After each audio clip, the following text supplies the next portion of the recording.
রাজ্যের প্রাক্তন মুখ্যমন্ত্রী জ্যোতিবাবুর যিনি পলিটিক্যাল গুরু ছিলেন আপনি জানবেন রজনীপাম দত্ত,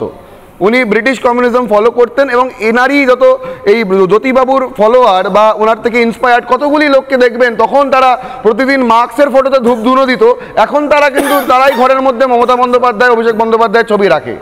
তো স্বাভাবিকভাবে এই যে অ্যান্টি হিন্দুত্ব বা অ্যান্টি ইন্ডিয়া যে থেরাপি তাদের মধ্যে কাজ করেছে, সেইটা বর্তমান সময়ে তৃণমূল পার্টির মধ্যে আমরা দেখতে পাচ্ছি। এবং মমতা ব্যানার্জিও দেখুন এই ক্লাসকে স্যাটিসফাই করার জন্য গিয়ে বারবার করে ব্রিটিশদের চাটুকারিতা করছেন। এবং আপনি দেখুন এই যে ব্রিটিশদেরকে তারা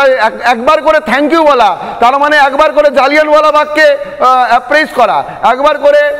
ওদেরকে অ্যাপ্রিসিয়েট করা, তার মানে নেতাজি, উল্লাসকর দত্ত, বারিন ঘোষ, ক্ষুদিরাম বসু, এদের উপরে যে অত্যাচার, যে পাশবিক অন্যায় সেই সময় হয়েছে, আমরা দীনবন্ধু মিত্রের নীল দর্পণ নাটকে করতে পারি যে নীলকর চাষিদের উপরে ব্রিটিশরা কি পাশবিক অত্যাচার করেছে। এই সমস্ত বিষয়গুলোকে উনি কিন্তু অ্যাপ্রিসিয়েট করছে, একবার করে ধন্যবাদ, তার মানে বাঙালির গালে একটি করে চর, ভারতীয়দের গালে একটি করে চর।